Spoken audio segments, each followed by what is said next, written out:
আমি একটি ভিডিও বানাইছিলাম। একজন স্ত্রী জান্নাত হচ্ছে তার স্বামীর পায়ের নিচে। তারপর আমার স্ক্রিনে দেখতাছেন এক বোন কমেন্ট করেছে, তাহলে মায়ের পায়ের নিচে কি? আমাদেরকে বুঝতে হবে, আমাদেরকে বুঝতে হবে স্ত্রীর জান্নাত যদি স্বামীর পায়ের নিচে হয় তাহলে মায়ের পায়ের নিচে কি, তাই তো? একজন ছেলে একজন পুরুষের জান্নাত হচ্ছে তার মায়ের পায়ের নিচে।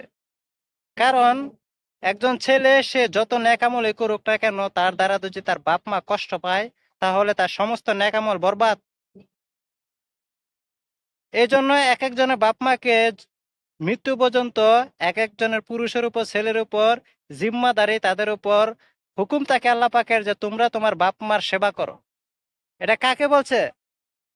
ছেলেকে বলছে, কোনো মেয়েকে বলে নাই। ছেলেকে বলছে যে তোমার দ্বারা তোমার বাপ মা কোনো কথার দ্বারা কোনো কষ্ট যেতে না পায়। তুমি যত বড় হাজি সাহেব হও, যত বড় গাজী সাহেব হও, তোমার মা যদি তোমার কথার দ্বারা কষ্ট পায়, তোমার স্থান জাহান্নাম ছাড়া আর কোনো উপায় নাই।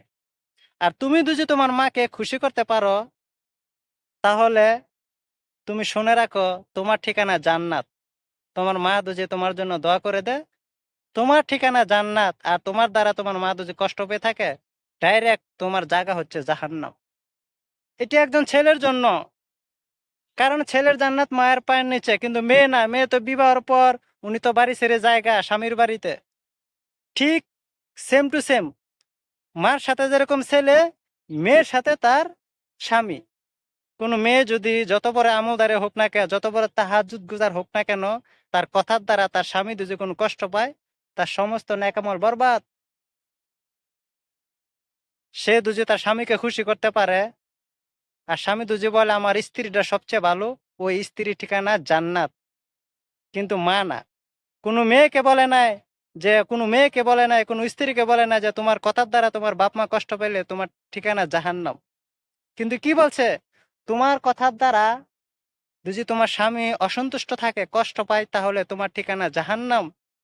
আর আল্লাহ রাসূল সাল্লাল্লাহু আলাইহি সাল্লাম বলেছেন, আল্লাহ পাক এই দুনিয়াতে যদি আমাকে সেজদা দেওয়ার অনুমতি দিতেন বলার জন্য, তাহলে আমি আমার এই দুনিয়াতে বোনদেরকে বলতাম, মহিলাদেরকে বলতাম যে তোমরা তোমার স্বামীকে সেজদা দাও। তো কত বড় কথা আল্লাহ রাসূল সাল্লাল্লাহু আলাইহি সাল্লাম বলে আছেন, যে মহিলাদেরকে এত বড় গুরুত্ব। আল্লাহ রাসূল সাল্লাল্লাহু আলাইহি সাল্লাম কে এক মহিলা সাহেব এসে বলতেছে, ইয়া রাসূলুল্লাহ, একজন স্বামীর হক কি?